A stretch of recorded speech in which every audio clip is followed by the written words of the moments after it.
कहानी का शीर्षक है माँ का प्यार। सुधा जी ने बेटे रोहित से पूछा, बेटा आज ऑफिस से आते वक्त मेरा एक काम कर देगा? हाँ माँ, बोलो ना, क्या काम है? रोहित ने कहा। उधर रसोई में काम करती निधि मन ही मन बुदबुदा रही थी। जब से आई हैं मुझे पल भर का सुकून नहीं है। कभी चाय, कभी पानी, तो कभी दवा, बस अपने आगे पीछे लट्टू की तरह घुमाती रहती हैं। कल मेरा जन्मदिन है, वो भी इनकी सेवा में बीत जाएगा। कितना मन था सुबह मंदिर जाकर पूजा करूंगी, फिर शाम को रोहित के साथ किसी मॉल में शॉपिंग करते और डिनर करके ही घर आते। पर ये है ना महारानी जी, इनके रहते हम बाहर कैसे जा सकते हैं? बाहर का खाना तो इन्हें हजम ही नहीं होगा। पहले महारानी जी के लिए खाना पकाओ, फिर कहीं जाओ। कितना अच्छा था ये गांव में ही रहती, यहाँ आकर मेरा चैन सुकून भी छीन ली हैं। उधर सुधा जी से बात कर रोहित ऑफिस चला गया। पूरे दिन निधि मन ही मन सास को जली कटी सुनाती रही। न अच्छे से बात की, न 2 घड़ी उनके पास बैठी। रोहित ही माँ को जिद कर साथ ले आए थे जब इस बार गांव गए थे। अब तो सास यहीं रहेंगी, सारी आज़ादी खत्म। सोच सोच कर निधि को कोफ्त हो रही थी। रोहित जब ऑफिस से आया तो पहले माँ से मिलने गया, फिर चाय नाश्ता किया। रात को खाने के बाद जब सब सोने जा रहे थे, सुधा जी ने निधि को कमरे में बुलाया। बहू, कल तुम्हारा जन्मदिन है ना? ये लो सलवार सूट। रोहित से कहा था तुम्हारी पसंद का ही लाए।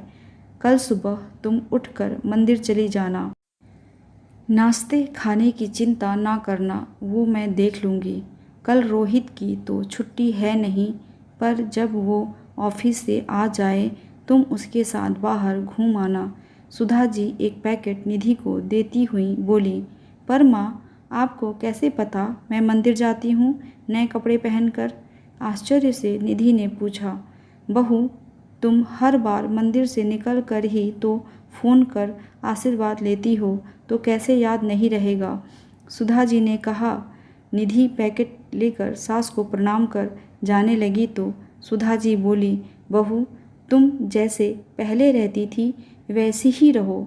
मेरी वजह से परेशान मत हुआ करो। बस जब से यहाँ आई हूँ तो लगता है घर में कोई तो है, तो बस तुम्हें अपने आसपास रखने को तुमसे कुछ न कुछ करवाती रहती हूँ।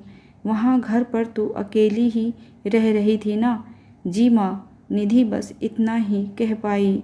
बाहर रोहित ये सब खड़े होकर सुन रहा था। जैसे ही निधि अपने कमरे में पहुँची, रोहित ने कहा, जब से माँ आई हैं तुम कभी भी उनसे ना तो ठीक से बात करती हो, ना तुम्हें उनके पास बैठना पसंद है, और जब तब माँ के लिए जली कटी मुझे सुनाती रहती हो। बता नहीं सकता कितनी पीड़ा होती है, पर जब माँ ने मुझे कहा कल बहू का जन्मदिन है, उसके लिए एक सूट ला देना, और मुझे पैसे भी दिए, मना करने लगा तो बोली, तू अपनी तरफ से जो चाहे दे, ये मेरी तरफ से ला देना। अब बताओ माँ के मन में तुम्हारे लिए क्या है और तुम्हारे मन में माँ के लिए क्या है? मुझे माफ़ कर दो रोहित, मैं माँ के प्यार को समझ नहीं पा रही थी। वो जब से यहाँ आई मुझे लग रहा था मेरा काम बढ़ गया है, पर ये नहीं सोच पाई वो अपने अकेलेपन की वजह से मुझे अपने आसपास रखती थी। कल माँ को भी मॉल लेकर चलेंगे, ठीक है ना? निधि ने शर्मिंदा होते हुए कहा। चलो, जल्दी ही समझ आ गया, नहीं तो मैं सोच रहा था मेरी माँ का क्या होगा। रोहित निधि को देखते हुए बोला, कुछ नहीं होगा, अब माँ अपनी बहू के साथ अच्छे से रहेंगी, तुम देख लेना। निधि कहकर सो गई। कल की सुबह उसे माँ समान सास से आशीर्वाद भी तो लेना था। कैसी लगी आपको ये कहानी? कमेंट करके ज़रूर बताइएगा। मिलते हैं अगली कहानी के साथ। धन्यवाद।